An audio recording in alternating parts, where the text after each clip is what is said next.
Hello, I'm Jonathan Swift, the Editor-in-Chief of Post Magazine Insurance Age. Welcome to this, the third and final instalment in our video series looking at professionalism in the broking market. For today's episode, I'm joined by Scot of the Chartered Insurance Institute and Grant Scott of Cowens Survival Capability to look at the benefits and drivers in becoming a chartered insurance broker. Perhaps if I can turn to you first, Grant. What would you say were the key drivers behind your firm becoming a chartered insurance broker? Well, we looked at it from the point of view of how can we pay back into the industry that we're in. Many of us within the business were chartered in our own right. I mean, we think we're probably unusual in such a sizable firm of some 36 staff on the general insurance side, which 10 of us are either associate or at fellowship, so we're all chartered in our own right. So we thought, well, let's move it forward and actually show that being of that in your own right, you can get something back in the business world as well. So we looked to the CII, and chartered status for the firm was up and coming. So we took it on board, and speaking to the staff about it, we realised that they saw that this was the pinnacle of where we could be as a business. It would set us aside from others that are close by and that we compete against on a weekly or a day-to-day basis.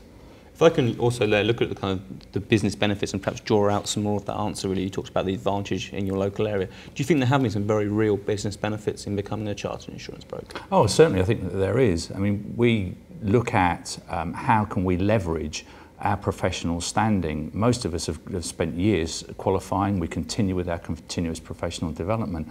And moving it forward, we see ourselves on the same platform or plateau as other like-minded professionals, solicitors and accountants.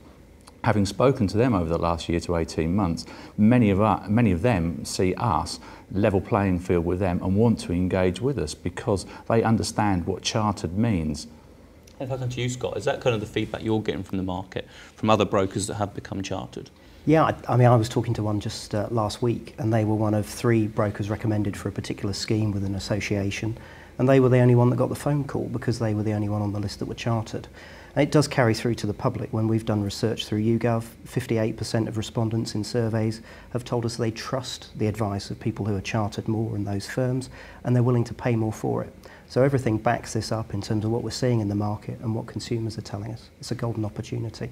I totally agree with Scott on that. Talking to our clients, they understand what it is that we're about, and certainly we've attracted business through our chartered firm status that we probably wouldn't ordinarily have got. If I come then to this another point, I mean, there seems to be there's some cynics out there, and there are some perhaps other brokers who would probably say, you know, I still don't see a point in becoming a chartered insurance broker. If I come to you, Grant, as a broker who has gone through the whole process and who is now chartered, what would you say to them? I mean, would you say that there are some very real business benefits? There's some very real business benefits, both in terms of commercially, i.e. the business that we put on the books, but also from a staff retention and staff recruitment prospect as well. We've got, as I say, people within the business that are chartered. 2 of them in the last 2 years have become chartered, and we've got many more that are coming through and doing their exams. They actually see that there is a real benefit in them going down this professional route. We've also, in the last 2 weeks, taken on a university graduate who's got an MSc in economics, and he came to us because of our chartered status. He actually understood it and had been involved in some of the talks that have been given by the Chartered Insurance Institute at the university.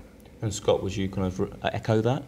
Yeah, we see brokers up and down the country that have attained chartered status that are able to point to benefits around retention and acquisition of staff, acquisition of business and retention of business. It's a really competitive minefield out there right now, so brokers are doing everything they can to keep and retain the business that's in front of them. But let's be perfectly honest, not everybody will attain chartered status. There is a high watermark on this, and you've got to be the right firm to get there. So we will see people that aren't quite there and can't quite make the grade, but come to us and we can help you understand where you are and where you can move it forward. If I can come to you then, Grant, if a broker had actually decided they were going to actually now seek chartered status, what kind of advice would you give them about, you know, how to now achieve it and attain that? I think first and foremost, they ought to talk to other brokers that have gone through the process to understand what's involved with it, but not just the preparation for it, but the ongoing commitment that you have as well through your staff training, your documentation, all of that. I think if we'd have gone through it, if we were going through it now, having understood what the road was on it, we would have talked to other brokers. But that's not to say that we couldn't have done it in our own right. But I think that if a broker's going to go for it, but plan it very, very well. Is there anything you'd like to add there, Scott? I think there's a number of areas to cover. I think the first is that, yeah, you should talk to other brokers. Most of them will tell you it's a really good idea. Some might be slightly protective of the exclusivity they've got, so you might not always get the true answer. I think the other thing is talk to the CII. If you're unsure or you don't know, we can give you the insight to show you how far away you are from it. But I think the other important thing is not just to focus on applying for it and attaining it, what are you going to do with it? How are you going to use it? How are you going to leverage it? How are you going to communicate it out to your staff and your customers and your prospects? Because that's where you'll really flourish. Okay, well, thank you very much, Scott. Thank you very much, Grant. Well, that was our third and final instalment in our video series looking at professionalism in the broking market. If you've missed any of these previous episodes, you can catch up with them at www.postonline.co.uk and www.insuranceage.co.uk. But for me for now, goodbye.